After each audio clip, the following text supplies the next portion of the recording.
Hello प्यारे दोस्तों, इस वीडियो में आप सबको बताने वाला हूँ आपका ये क्लास 3 का जो हिंदी है, मेरे दोस्त ये जो आपका हिंदी बुक दिया गया है ना, और ये हिंदी का जो नाम है वो है भाषा भारती। भाषा भारती के अंतर्गत दोस्तों मैं पाठ नंबर 21 है जिसका नाम दिया है होली। क्या है होली, इसका पूरा का पूरा एक-एक करके अच्छी प्रकार से उत्तर बताने वाला हूँ। तो चलिए दोस्तों हम लोग शुरू करते हैं। ये देखिए हमारा शब्दार्थ दिया, अगर आप चाहें तो इन्हें भी लिख सकते हैं अन्यथा छोड़ सकते हैं। यहाँ देखिए हमारा प्रश्न जो है मेन प्रश्न वो शुरू होता है। सबसे पहले का है बोध प्रश्न। प्रश्न एक में का है दोस्तों निम्नलिखित प्रश्नों के उत्तर दीजिए।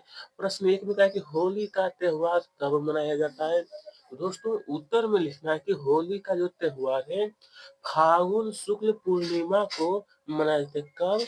फागुन शुक्ल पूर्णिमा को। ठीक है। चलिए अब देखेंगे हम लोग क्वेश्चन नंबर 2। दूसरा क्वेश्चन का है कि होलिका होलिका कौन थी। तो होगा उत्तर होलिका हिरण्यकश्यप की बहन। किसकी? तो हिरण्यकश्यप की बहन थी। फिर पूछा तीसरा क्वेश्चन, होलिका के पास कैसा वस्त्र था। कैसा? तो मेरे दोस्त उत्तर ही इसका होगा होलिका के पास आग में ना जलने वाला वस्त्र था। कैसा? आग में ना जलने वाला वस्त्र। ठीक है। आइए प्रश्न 3 तक हो चुका है ना, अब देखेंगे हम लोग प्रश्न नंबर 4 में जो पूछा गया। देखिए यहाँ पर ध्यान से प्रश्न 4 में दोस्तों पूछा गया था कि किस घटना के बाद होली जलना प्रारंभ हुआ। किस घटना के बाद? तो दोस्तों उत्तर लिखना है आपको कि हिरण्यकश्यप की बहन होलिका आग में ना जलने वाला वस्त्र पहनकर प्रहलाद को लेकर आग में बैठ गई। इस आग में प्रहलाद बच गया और होलिका जल गई। इस घटना के बाद से ही होली होली जलाना प्रारंभ हुआ। ठीक है। चलिए मेरे दोस्त अब देखने वाले क्वेश्चन नंबर 5 में पूछा गया है जो प्रश्न है कि होली का त्योहार किसका प्रतीक है। किसका प्रतीक है? तो चलिए उत्तर आपको लिखना है मेरे दोस्त। इसका आंसर होगा कि होली का त्योहार जो है ना सामाजिक एकता और पारिवारिक प्रेम स्नेह का। किसका? सामाजिक एकता और पारिवारिक प्रेम स्नेह का। क्वेश्चन नंबर 6 में कहा गया है भारत की अधिकांश जनसंख्या किस पर निर्भर है। आखिरकार क्या चीज पर? तो देखिए भारत की अधिकांश जनसंख्या जो है दोस्तों खेती पर निर्भर है। ठीक है। आप लोग अच्छी प्रकार से उत्तर नोट करिएगा। अब हम लोग देखने वाले हैं। यहाँ देखिए पूछा कि नीचे लिखे वाक्यों के सामने सही और गलत के सामने गलत लिखना है।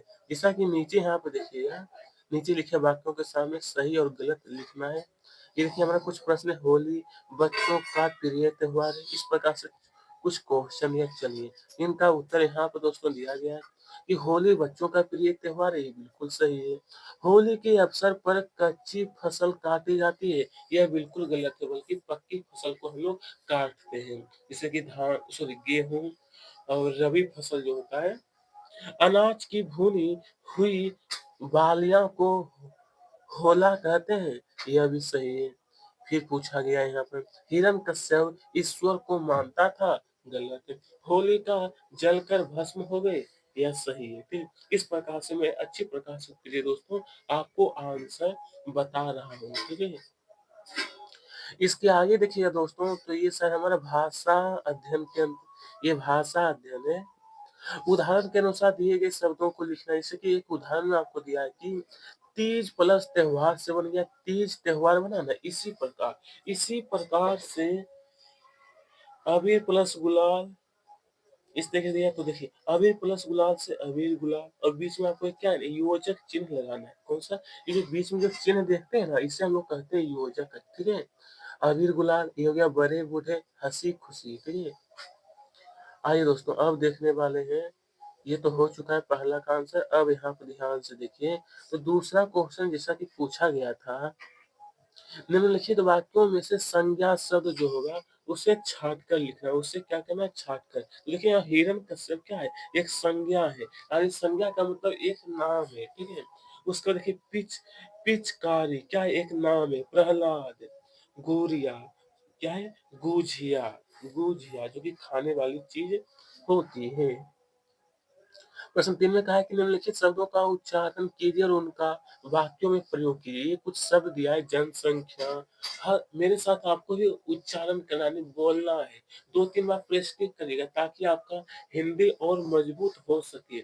हर्षोल्लास, नवरात्र, हिरण्यकश्यप, प्रहलाद, पूर्णिमा, ठीक है?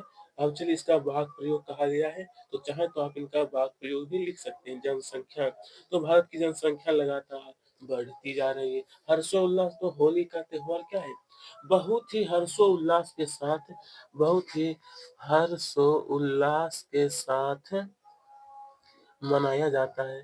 तीसरा नंबर नवरात्र, नवरात्र को होली की आग में भूना जाता है। नंबर 4 में कहा है हिरण्यकश्यप, तो इसके बारे में ये लिखिएगा कि हिरण्यकश्यप भगवान को नहीं नहीं मानता था। उसके बाद देखिए प्रहलाद, तो प्रहलाद ईश्वर ईश्वर का बहुत बड़ा भक्त था। पूर्णिमा, होली का त्योहार फाल्गुन शुक्ल पूर्णिमा को मनाया जाता है। इस तरीके से हम लोगों ने इसे पूरा कर लिया। अब हम लोग मेरे दोस्त देखेंगे पर्यायवाची शब्द, जैसा कि यहाँ पर दिया गया है।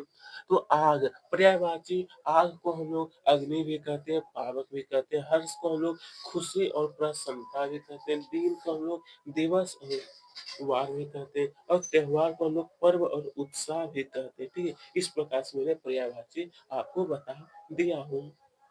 चलिए दोस्तों, इसके आगे जैसा कि कहा गया है कि योग्यता योग्यता विस्तार में जो क्वेश्चन है कि होली तथा अन्य त्योहारों के समय पर्यावरण की रक्षा कैसे करनी चाहिए, इस पर चर्चा कीजिए।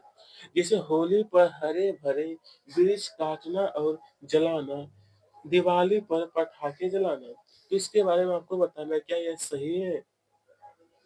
तो मेरे दोस्त उत्तर में आप सबको लिखना है, उत्तर में देखिए यहाँ पर। हाँ, अब सही है कि होली के त्योहार पर हरे भरे वृक्षों को काटने तथा उन्हें जलाने से पर्यावरण को नुकसान पहुंचता है। दीपावली पर जलाए जाने वाले पटाखों से भी पर्यावरण दूषित होता है। अतः हमें हमें हरे भरे, देखिए यहाँ तक बताए थे ना, हरे भरे वृक्षों को काटकर उन्हें जलाने के स्थान पर केवल दीपक लगाकर अथवा मोमबत्ती जलाकर पर्यावरण को प्रदूषण से बचाना चाहिए। इससे वृक्षों की कटाई पर भी रोक लगेगी। कम ध्वनि एवं कम प्रदूषण फैलाने वाले पटाखे ही चलाने चाहिए। ठीक है, अब हम लोग देखने वाले हैं आगे का क्वेश्चन। दूसरा क्वेश्चन है कि होली की कोई कविता लेकर के आपको क्या करना है, अपनी कक्षा में सुनाना है। ठीक है, तो देखिए यहाँ पर दिया गया है। हो सका तो इससे और भी पसंदीदा अगर आपके पास आज होगा तो आप उन्हें भी सुनाइएगा। ठीक है, अब देखने वाले प्रश्न 3 में कहा है कि आपका प्रिय त्योहार। तो देखिए मैं बताऊंगा कि हमारा हमारा प्रिय त्योहार दीपावली है, क्योंकि इस त्योहार पर पहन सभी नए-नए वस्त्र पहनते हैं, तरह-तरह के पकवान बनाए जाते हैं, पटाखे चलाए जाते हैं, दीपकों की रोशनी से सारी जगह रोशनी हो जाती है। सभी एक-दूसरे को बधाई देते हैं। क्या कहते हैं?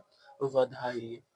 प्रश्न 4 में पूछा गया है फिर कि यह पत्र पढ़िए और बताइए। मेरे दोस्त, आपके बुक में एक पत्र दिया गया, आपके बुक में एक पत्र दिया गया है पहले से, जिसे आपको पढ़ लेना है, और पढ़ने के बाद इससे संबंधित नीचे में आपसे कुछ प्रश्न पूछे जाएँगे कि इस पत्र में किसके बारे में, तो इस पत्र में भगोरिया मेले के बारे में लिखा। दूसरा, आप भी अपने मित्र को पत्र लिखिए। तो अगर आप चाहें तो अपने मित्र को लिखिएगा। यह भी आपकी बुक में इस तरीके से नोट कर लेना, ठीक है? आपकी बुक वाला ही दिया जा रहा है, ठीक है? इस तरीके से लिखना है। ये भी देख सकते हो आप लोग, ध्यान से देखिएगा थोड़ा-सा कि मैं यहाँ आनंद से हूँ। मैं आशा करता हूँ कि तुम भी वहाँ वहाँ आनंद पूर्वक होंगे। इस तरीके से पूरा नोट करिएगा दोस्तों, ठीक है? अगर आपको कहीं कोई दिक्कत भी होता है तो आप हमें कमेंट करके ज़रूर बताइएगा। हार्दिक बधाई, तो यहाँ तक बता चुका हूँ। अब यहाँ देखिए, एक लाइन क्या करना है दोस्तों, आपको छोड़ करके फिर लिखना कि तुम इन छुट्टियों में क्या कर रहे हो? क्या तुमने कहीं बाहर घूमने जाने का कार्यक्रम बनाए हैं? अपने अगले पत्र में इस विषय में अवश्य, दोस्तों यहाँ पे लिखा हुआ है अवश्य, मैं लिख देता हूँ अवश्य, अवश्य लिखना। उसके बाद अपना यहाँ पे नीचे में क्या करना है, नीचे में अपना नाम और कक्षा और रोल नंबर लिख दीजिए। ठीक है, इस प्रकार से हम लोग इस अध्याय को काफी अच्छी प्रकार से पूरा का पूरा सोल्व कर लिए हैं। आप सबका बहुत बहुत धन्यवाद।